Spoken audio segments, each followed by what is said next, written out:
Partie où nous allons vous parler de ce qui se passe actuellement. Le président Trump, un homme de parole, un homme qui tient à son honneur, qui tient à ses promesses, il a présidé la rencontre après la signature de l'accord entre la RDC et le Rwanda. Quant à la question de savoir ce qui va arriver si une des parties violait l'accord, il a dit que celui qui va violer l'accord va s'exposer à des conséquences. Il y aura des conséquences. Donc,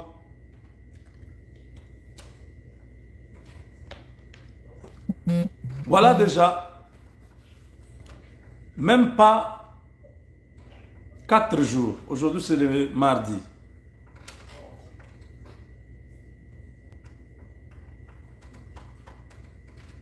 La signature est intervenue le vendredi au département d'État.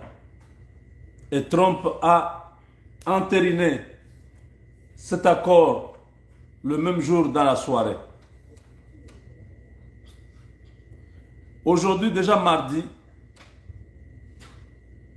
le gouvernement américain, à travers son ministère de la Défense, prend toutes les précautions pour l'opérationnalisation de cet accord. Qu'est-ce que cela veut dire? Le Rwanda a posé des préalables. Pour que je puisse quitter le Congo, il faut que le FDLR soit neutralisé. Le FDLR constitue une menace pour la sécurité du Rwanda.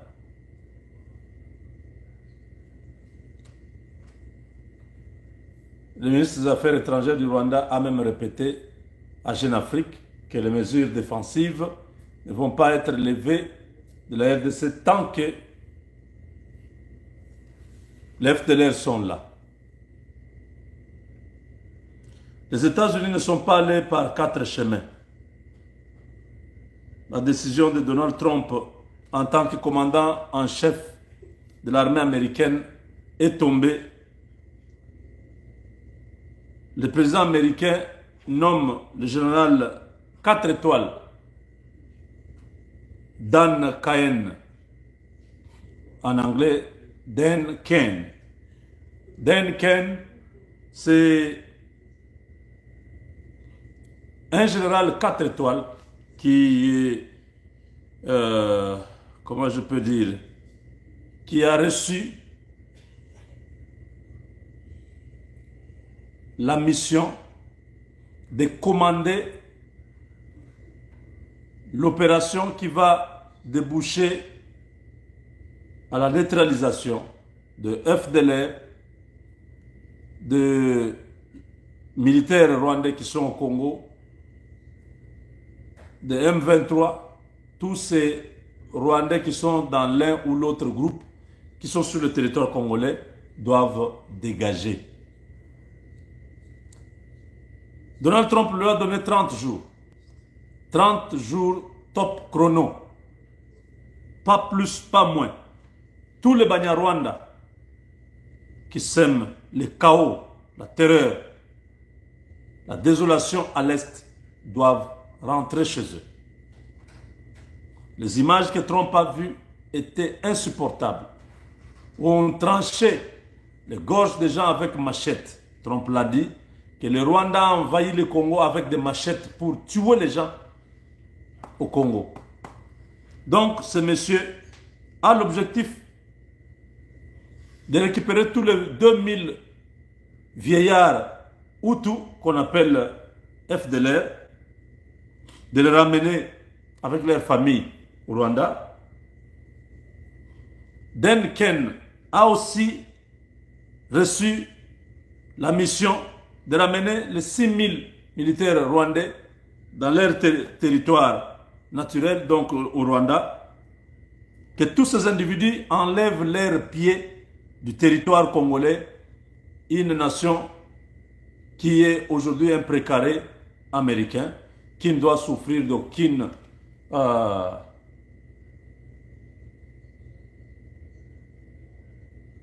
complicité internationale comme ça s'est passé dans les 30 dernières années. Trump a dit, ça suffit, c'est trop, j'ai mis fin à cette guerre. Pour l'effectivité de la fin de cette guerre, le général 4 étoiles est envoyé à Africom. Africom, vous savez, ils ont leur siège en Allemagne, mais c'est une opération, un commandement américain pour l'Afrique. Donc c'est Dan Ken qui remplace l'autre Nord-Américain là qui est parti, qui a eu des problèmes au niveau du service. Mais là, les Américains viennent de vider les derniers prétextes rwandais qui a toujours cherché à maintenir sa présence au Congo, qui prétend toujours que les FDLR représentent une menace. Voilà, nous ne pouvons pas accepter ça, que la menace vienne d'un pays. Donc, c'est définitivement, et les FDLR et le monitoring du désengagement des forces rwandaises sera supervisé par ce général. Donc, ce général était dans le Air Force. Il a travaillé en tant que 22e chef d'état-major des armées. Il était également chef d'état-major des armées à la Central Intelligence Agency, donc à la CIA, pendant 3 ans. Ken obtient son diplôme du Virginia Military Institute en 1990. Il est commissionné peu après avoir servi dans divers rôles au sein de l'Air Force. Donc c'est un pilote. Il est dans l'armée de l'air. Pas pilote, mais il est dans l'armée de l'air. Il pilote aussi, mais il est commandant. Principalement comme pilote de F-16. Il est pilote de F-16, ces avions de guerre là. En 2025, Ken totalise 2800 heures de vol et effectue 2 tours de service. Il a effectué 2 tours de service en Irak. Il est le commandant général adjoint du Joint Special Operation Command de 2016 à 2018. Un commandant général adjoint à la force opérationnelle interarmée des opérations spéciales de l'opération Inherent Resolve de 2018 à 2019 et le directeur des programmes d'accès spécial aux soins du bureau du sous-secrétaire à la défense pour l'acquisition et le soutien de 2019 à 2021. Donc il a pris sa retraite l'année dernière. En février 2025, le président Trump révoque Charles Brown Jr. de son poste de chef d'état-major des armées, nommant ainsi Ken comme son candidat pour le remplacer. Ken est confirmé par le Sénat depuis le mois d'avril.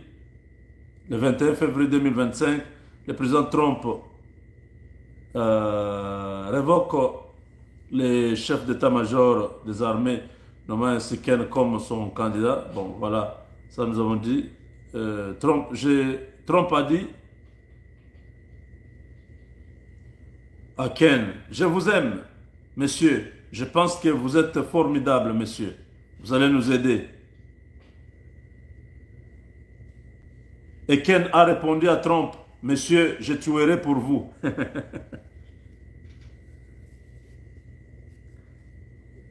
Selon The New York Times, le New York Times est un magazine américain de renom, Ken rencontre Trump et le vice-président J.D. Vance la semaine précédente. Le Times rapporte plus tard que la candidature de Ken est préférée à celle de Michael Kurilla, le commandant de United States Central Command. Le titre 10 du Code des États-Unis exige que les chefs d'état-major des armées soient choisis parmi les officiers des composantes régulières des forces armées et seulement si l'officier a servi comme commandant de combat unifié ou spécifié comme vice-chef d'état-major. Bon, il y a beaucoup de choses à dire ici. Donc, cet homme que vous voyez là, il commande l'armée américaine, il commande l'Africom, qui est une branche de l'armée américaine en Afrique, pour les opérations en Afrique. Donc, Dan Ken a reçu l'ordre du président Trump de pouvoir mettre en œuvre ce qu'ils appellent ici, comment on appelle encore ça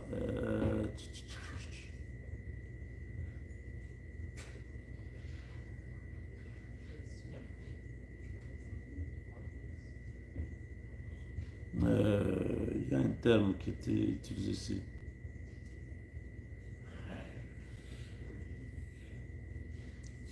Donc, disons, laisse-moi seulement lire. Ken, lors d'un point de presse au Pentagone, suite aux ordres martiaux du président américain, commandant en chef, dans 30 jours seulement, tous les sujets rwandais, que ce soit les Hutus FDLR et leurs familles, que ce soit les militaires rwandais entrés pour soutenir les M23 et tous les autres qui sont dans les opérations de déstabilisation de l'Est du Congo doivent être partis de la RDC. Les USA tiennent à ce que le Congo retrouve une paix durable dans toute l'étendue du territoire national.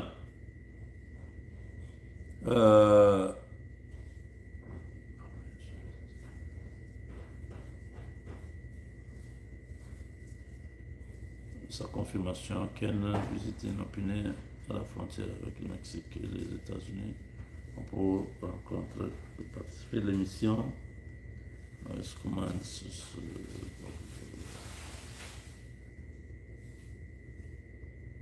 Ken participe à un sommet de l'OTAN.